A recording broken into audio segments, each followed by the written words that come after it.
The sun hadn't yet crested over my worthless 500 acres when I heard their cars pulling up the gravel driveway. Right on schedule, my family's annual harvest visit, where they'd spend hours mocking my life choices while pretending to care about the family farm. I stood on my front porch, sipping coffee from my weathered mug, watching their luxury vehicles kick up dust. Dad's new Mercedes, Mom's Range Rover, and my brother David's shiny Porsche, all lined up like shining reminders of what they thought success looked like. "Still playing in the dirt?" David called out, emerging from his car in pristine loafers that had never seen a day of real work. "You know my firm's always hiring, even with your limited qualifications." Mom brushed invisible dust from her designer pants. "Honey, we're just worried. This farm hasn't turned a profit in decades. Your grandfather would understand if you sold it." I checked my watch. 10 minutes until sunrise. "The soil tests came back again," Dad added, waving a paper from his briefcase. "Nothing but basic minerals. Not even worth farming anymore. The developer's offer is more than fair."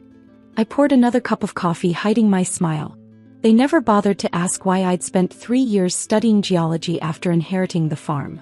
Never questioned why I'd installed state-of-the-art scanning equipment instead of new tractors. Never wondered why I'd been turning down 8-figure offers from developers. The first rays of sunlight pierced the horizon.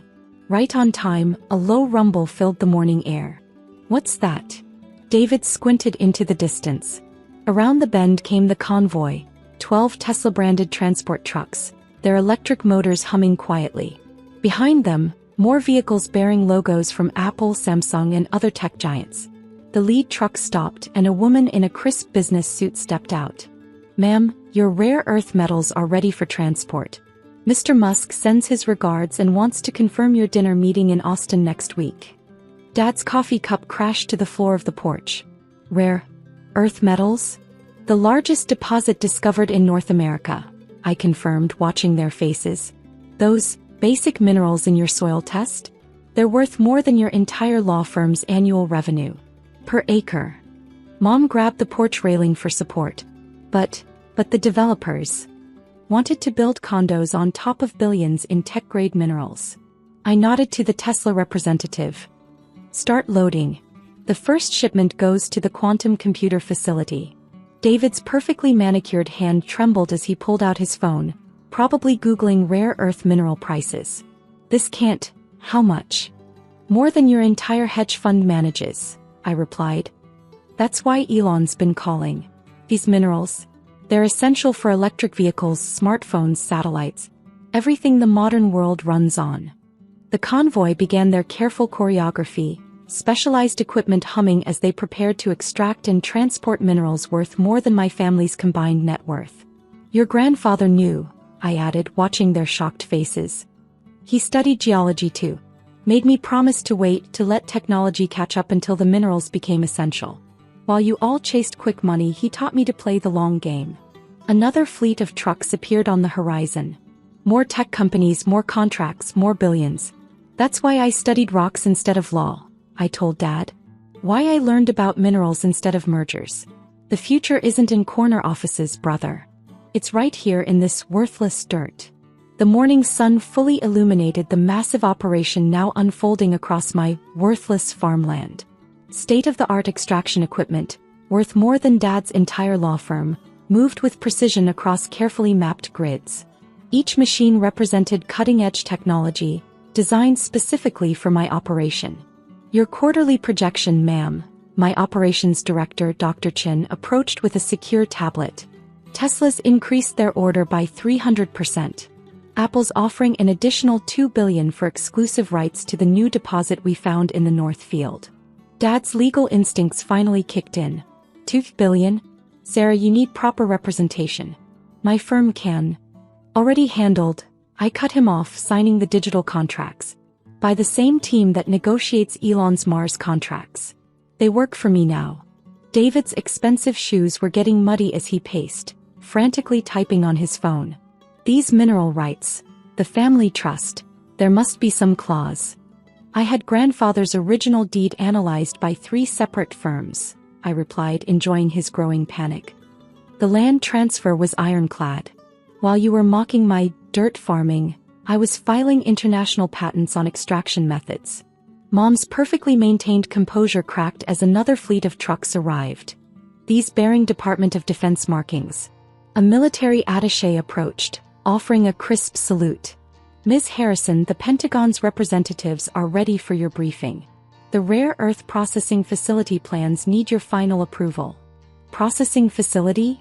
Dad's voice cracked. A $10 billion complex, I confirmed. The government's rather interested in having a domestic source of minerals crucial for weapons systems. Funny how playing in the dirt becomes national security. Dr. Chen's tablet chimed. Ma'am, the Chinese delegation has landed. They're concerned about market impact. I bet they are, I smiled. Their monopoly on rare earth elements ends today. Send them to the conference room. Let them see what real competition looks like.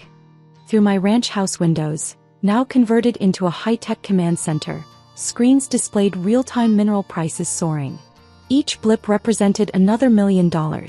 Another tech company desperately trying to secure their supply chain. That new iPhone? I told David, who was still staring at his device.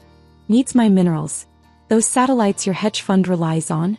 Can't function without what's under this dirt. Electric cars, quantum computers, military hardware.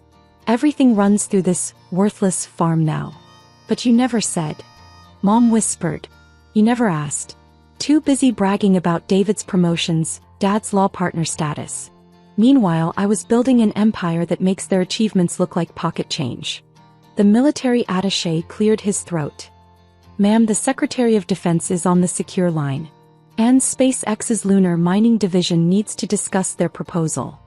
A sleek helicopter appeared on the horizon, the Department of Energy logo gleaming on its side.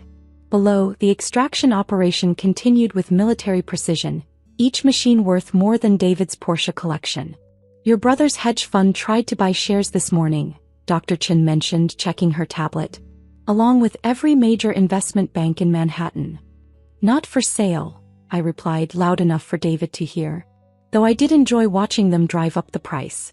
How much did our market cap increase in the last hour? 87 billion.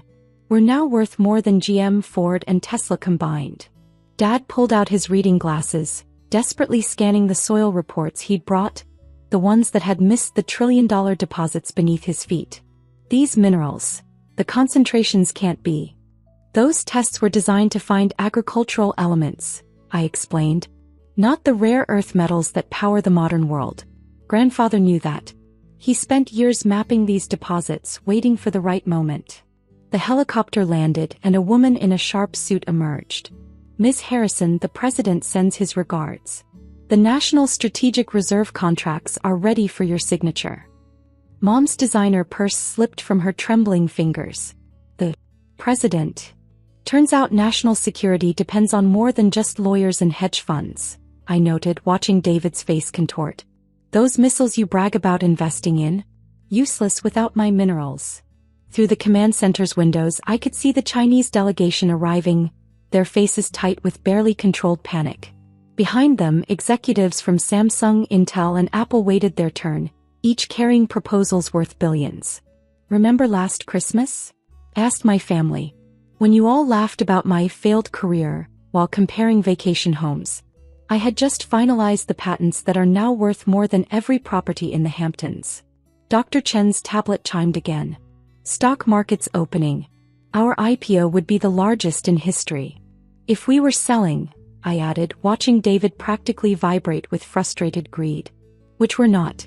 Some things are worth more than quick profits. Isn't that right, brother? The military attaché approached again. Ma'am, the quantum computing facility plans need your approval. And NASA's calling about the Mars mission requirements. Dad's legal papers slipped from his fingers, scattering across my polished command center floor. Each page represented their outdated understanding of wealth and power, now literally beneath my feet.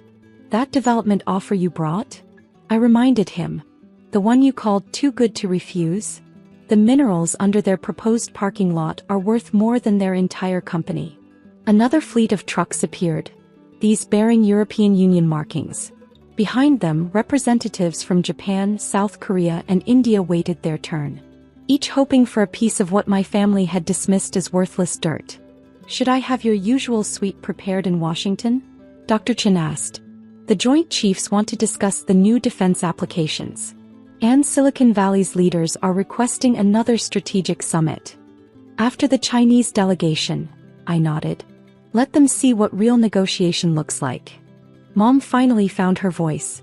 "All those years, while we were pushing you to get a real job, I was building something bigger than you could imagine," I finished. Funny how playing in the dirt works out sometimes. The morning sun now fully illuminated my empire, both the visible operation above ground and the invisible wealth beneath. Each acre worth more than my family's combined lifetime earnings, each mineral deposit more valuable than the corporations they'd spent their lives serving. My family followed me into the command center's main conference room, their designer clothes now dusty from the morning's revelations. Through floor-to-ceiling windows, they watched as their understanding of power and wealth was completely rewritten. "Latest market impact projections, ma'am," Dr. Chen announced, activating the room's holographic display. Global supply chains appeared in glowing detail. Every major tech company, every military contractor, every emerging technology now dependent on my worthless farm. "The Chinese delegation is ready," my security chief informed me. "Their analysts just confirmed our production capacity." "And?" I asked, though I already knew the answer. "They're unsettled. Your single deposit contains more rare earth elements than their entire national reserve." Dad, still clutching his now meaningless legal papers, sank into a conference chair. "Single deposit? There's more. The North Field alone could supply the world's technology needs for 50 years, I confirmed, watching their faces. "The East section, that's where the really valuable materials are." The hologram shifted, showing global mineral prices spiking in real time. Each upward tick represented billions in market value, decades of technological advancement, a complete reshaping of global power dynamics. "Ma'am," my assistant interrupted, "Mark Zuckerberg is holding on line 1. Apple CEO on line 2. The EU Trade Commissioner on line 3. "Tell them they'll have to wait," I replied. "The Joint Chiefs get priority on the quantum-grade materials." David's hands shook as he pulled up his banking app.